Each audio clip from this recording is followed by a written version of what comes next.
Le salon Batibo a ouvert ses portes au grand public ce matin sur le plateau du Heysel à Bruxelles. L'occasion de s'intéresser à la profession d'agent immobilier, un métier qui a la cote. En Belgique, par exemple, ils sont 9300 agents agréés, soit 1000 de plus qu'il y a 10 ans. Et dans les écoles, nombreux sont ceux qui rêvent de devenir de bons vendeurs. La profession, quant à elle, est de plus en plus réglementée. Alors, comment devient-on agent immobilier qui veille au sérieux de leurs prestations? C'est le dossier de la rédaction. Il nous est proposé par Kamel Azouz. Nous sommes dans l'une des deux hautes écoles francophones qui forment les futurs agents immobiliers. Et force est de constater que l'amphithéâtre est plein à craquer. Ici, en 10 ans, le nombre d'inscriptions a été multiplié par 4. Autant dire que le métier d'agent immobilier attire de plus en plus de candidats pour les raisons diverses. Alors moi, tout ce que j'aime dans ce métier, c'est que c'est fort varié. On voit du droit, on voit de la technologie du bâtiment, on voit de l'urbanisme, on revoit aussi un peu des bases de français, on a toujours l'anglais, le néerlandais. Donc c'est vraiment très varié comme étude. Et surtout, on a des stages où on peut vraiment aller sur le terrain et vraiment se rendre compte de ce que c'est comme métier. Et puis, il y a l'aspect pécuniaire. Il ne faut pas croire non plus que l'agent immobilier roule sur l'or tout le temps. Bien sûr, il y a un moment donné où quand on commence à avoir sa propre agence, sûrement que l'appât du gain est bon, mais je pense qu'au début, il va falloir galérer et trimer et vraiment beaucoup travailler pour arriver à une bonne situation. Jusqu'en 1993, n'importe qui pouvait être agent immobilier. Depuis 1995, l'IPI, l'Institut professionnel des agents immobiliers, impose une formation complète, car les dérives et les fautes étaient trop nombreuses et la réputation des agents immobiliers souvent fâcheuse. Je pense que la réputation des agents venait du fait qu'ils ne faisaient pas toujours bien leur travail parce qu'ils n'étaient pas toujours bien formés. Et il n'y avait pas de contrôle par rapport à qui faisait le travail. Ils n'étaient pas agréés IPI. Donc automatiquement, tout qui voulait vendre une maison le faisait un peu n'importe comment.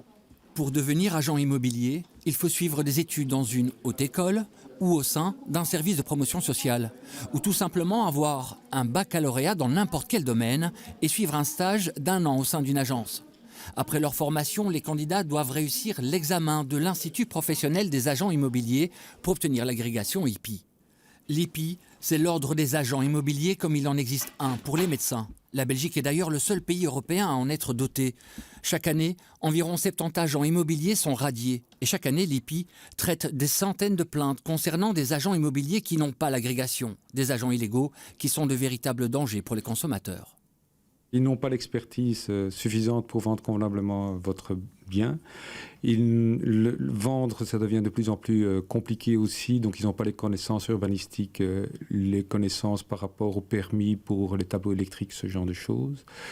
Ils ne sont pas assurés au niveau professionnel, donc s'il y a un souci dans la vente, le consommateur n'a aucune garantie par rapport à cela. Aurélie a un master en droit. Elle suit une formation d'1 an au sein de cette agence. Encadrée par son maître de stage, elle se rend dans un appartement à vendre. Si l'aspect juridique est son point fort, l'aspect commercial, c'est autre chose. Mais c'est cette diversité qu'elle apprécie. J'ai travaillé chez un notaire pendant 2 ans, mais bon, je trouvais que c'était trop administratif, trop enfermé. Donc voilà, ici, on visite des belles maisons aussi, donc c'est quand même plutôt plaisant. Voilà, c'est très varié en fait. Lors d'une vente, un agent immobilier agréé engage sa responsabilité dans une transaction qui bien souvent n'est pas uniquement financière. Dans la transaction immobilière, il y a d'une part le vendeur pour qui il est très important de ne pas se tromper parce que c'est le bien financièrement qui est peut-être le plus important dans son patrimoine. D'autre part, au niveau émotionnel, c'est quand même quelque chose. Il a vécu pendant 20 ou 30 ans dans sa maison, son appartement. Et alors pour l'acheteur aussi, il va faire un crédit probablement. Donc il va être parti pour une vingtaine d'années à rembourser. Donc oui, ce sont des choses qui sont fort importantes, l'aspect psychologique aussi. Avec une législation qui évolue sans cesse, la profession d'agent immobilier de plus en plus prisée est réglementée et surtout contrôlée, histoire de ne pas voir des économies de toute une vie s'écrouler comme un château de cartes.